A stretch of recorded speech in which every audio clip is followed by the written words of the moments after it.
Techno fest എന്ന് വെച്ചാൽ techno fest മാത്രമല്ല എല്ലാ ആർട്സ് ആയിട്ടും എല്ലാ തരത്തിലുള്ള മത്സരങ്ങളും എക്സിബിഷനുകളും എല്ലാം സംഭവമുള്ള ഒരു ഫെസ്റ്റാണ് അയ്യച്ചാടി തരംഗ് എന്ന് പറയുന്നത്. പ്രാവശ്യം നമ്മൾ ചെമ്മൈനൂർ വെച്ച് നടത്തിയത് ചെമ്മൈനൂർ എഞ്ചിനീയറിംഗ് കോളേജിൽ, കഴിഞ്ഞ വർഷം കോഴിക്കോട് അപ്ലൈൻസ് സയൻസ് കോളേജിൽ വെച്ച് നടത്തിയിരുന്നു. ഈ വർഷം അത് മാള പോളിടെക്നിക് കോളേജിൽ വെച്ചാണ് നടത്തുന്നത്.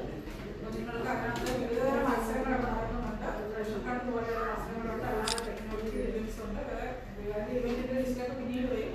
അതിലൊക്കെ നിങ്ങൾക്ക് വേണമെന്നുണ്ടെങ്കിൽ പങ്കെടുക്കാം. ഓൺലൈനായിട്ട് പങ്കെടുക്കുന്ന ഇവന്റുകളൊക്കെ വരും, അതിനകത്ത് നമ്മൾ പങ്കെടുക്കാൻ നോക്കുക. അപ്പം അതിൻ്റെ നമ്മുടെ കോളേജ് തലത്തിലുള്ള ഒരു ഇനാഗ്രേഷനാണ് നമുക്കിവിടെ ഔദ്യോഗികമായിട്ട് ചെയ്യുന്നത്. അപ്പം ഇതിനകത്ത് നിങ്ങൾ മിസ് പറഞ്ഞ മാതിരി നിങ്ങൾ ഓൺലൈൻ